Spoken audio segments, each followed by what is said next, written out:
Mga kalalabs, for today's video ay unbox po natin ang binili ko sa Lazada na 4K Ultra HD Wi-Fi camera. Action camera po siya. Binili ko to para po sa pagra-rides ko for safety purposes po na kahit papano hindi man natin hinihiling pero minsan dumarating ang pagkakataon, 'di ba, na na-aksidente tayo. Ang accident kasi nandiyan lang yan. Depende na lang rin sa pag-iingat natin. Pero kahit ganun pa man, at least ready tayo, 'di ba? Eto, i-rate natin siya mamaya. Ipapakita ko sa inyo kung gaano siya kalinaw kapag umaga, paggagamitin mo at paggabi, paggagamitin mo siya.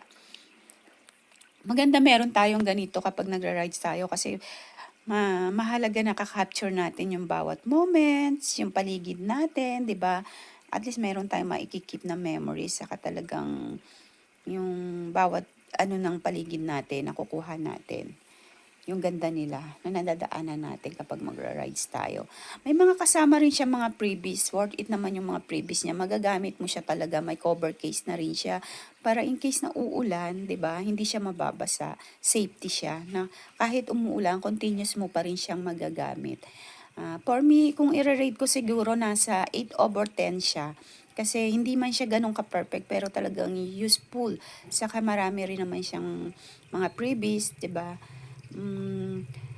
Eto nga pala yung presyo na nabili ko siya sa Lazada. Nasa 2,183 ay 138 pesos. Tapos eto naman siya, ganito siya kalinaw kapag gagamitin mo siya magra-rides ka sa umaga. Ayan, 'di ba? Maliwanag naman po siya at talaga naman pong malinaw. Basta mga kalalabs, ingat-ingat lang po tayo sa pagdadrive kapag lagi po tayong nag-rides. Ayan po, takbong chill lang po ako dyan. Hindi po tumataas sa 60 yung takbo ko dyan. Talagang maingat po ako kapag ako po ay nagbabiyahe. Mag-isa. Lalo naman pag may angkas. Diba? At eto naman po, kapag gabi mo naman siya gagamitin. Actually, maliwanag naman siya kapag may madadaanan kang ilaw.